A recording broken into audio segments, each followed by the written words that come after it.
व्यास कपूर जी, पंचकुला, हरियाणा से। पूज्य महाराज जी, आपके चरणों में कोटि कोटि प्रणाम।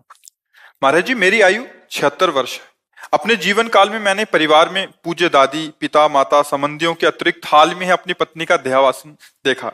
महाराज जी, ये सभी अक्सर मेरे सपने में आते हैं। कोई बात तो नहीं करते, पर मैं उन्हें कष्ट में हालत में देखता हूँ। महाराज जी, क्या ये मेरे द्वारा उनके प्रति किसी प्रतिकूल व्यवहार का परिणाम है, या नहीं सेवा भाव में कमी, या नहीं, मोह? ऐसा कुछ नहीं है।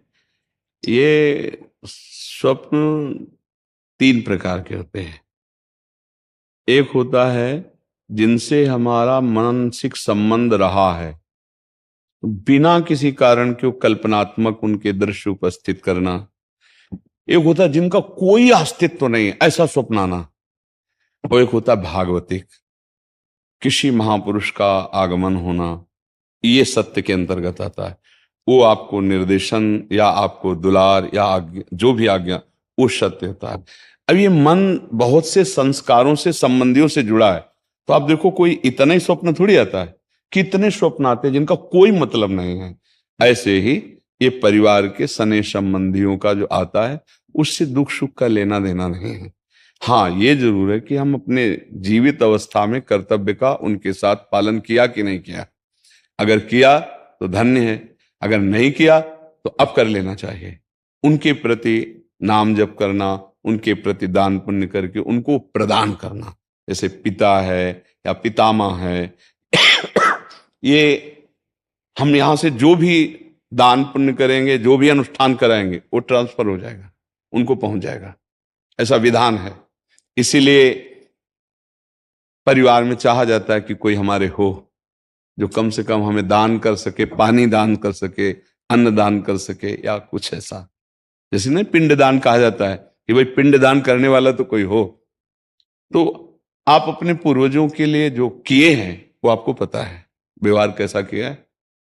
अभी जो आप किए हैं वो पता है। अगर करने की कोई आकांक्षा, ऐसा लग रहा है कि हमारे पूर्वज विपत्ति या दुख में है क्या, तो उनके लिए कर लेना चाहिए। श्रीमद् भागवत का संस्कृत से अनुष्ठान कराना, गौ ब्राह्मण संतों की भोजन आदि करा करके वो सब दान उनको कर देना, मंत्रों का जप करना या नाम का जप करके कीर्तन करा के उनको प्रदान कर देना। इससे उनका मंगल, जहां भी होंगे, जिस योनि में जहां भी, उनका उत्थान होने लगेगा, उनकी उन्नति होने लगेगी। ऐसा।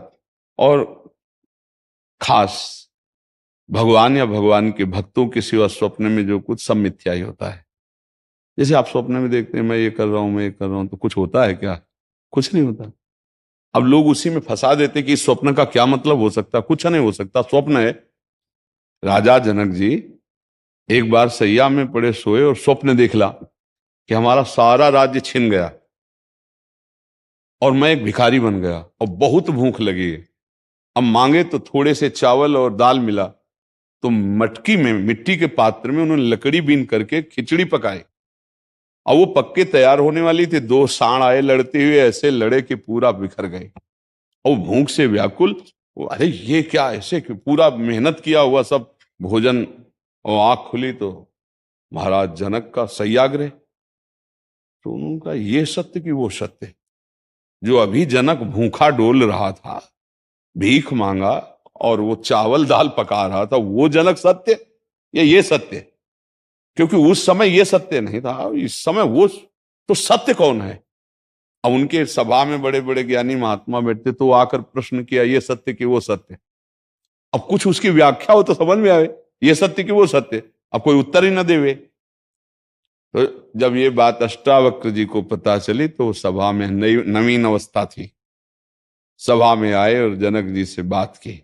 जनक जी ने पूछा कि ये सत्य कि वो सत्य? तो उन्होंने कहा, ना ये सत्य ना वो सत्य। उमा कहूं मैं अनुभव अपना, सत हरि भजन जगत सब सपला। सपना तो सपला है ही, जागृत भी सपला है, सत्य है हरि नाम। तो आप ये समझ लीजिए, ज्यादा उस पर विचार मत कीजिए। यदि आपके अंदर ऐसा भाव आता है, धन आपके पास है, तो ऐसी कुछ सेवा दान पुण्य करके, कहीं ऐसे जैसे गौ सेवा है, गौ को चारा पवा दिया है ना, कहीं साधु महात्मा को किसी किसी एक को भी भोजन पवा दिया, और वो कहीं भागवत हो रही उसमें सहयोग कर दिया। नहीं पूरी भागवत करवा सकते, भाई हमारे कुछ चंद रुपए इसमें सहयोग में हो गए, और उसका फल हमारे माता पिता दादा दादी को मिले, ऐसे भाव किए जाते हैं, तो उससे उनको कल्याण होगा, उससे उनका मंगल होगा। खुद नाम जप करे, मान लो एक माला में 108 नाम होते हैं, और 108 नाम जप करके हमने दे दिया कि हमारे बाप को प्राप्त हो, हमारे बाबा को प्राप्त हो, हमारी माँ को प्राप्त हो, तो उनको प्राप्त हो जाएगा, उनकी उन्नति होगी। एक नाम भी कल्याण कर सकता है, इसलिए स्वयं करे, अर्थ के द्वारा ऐसा करके कर दे, और बकाया ज्यादा स्वप्न का विचार न करे, ये व्यर्थ होते हैं। हाँ, कोई संत महात्मा आए, भगवान का आदेश दे, वो बात अलग होती है, बकाया सब व्यर्थ होते हैं। ये व्यर्थ में फंसो मत। अगर स्वप्निक विचारों वालों से बात करोगे तो आपको फंसा देंगे। कुछ नहीं, जब जागृत स्वप्न है तो फिर स्वप्न तो स्वप्न ही है।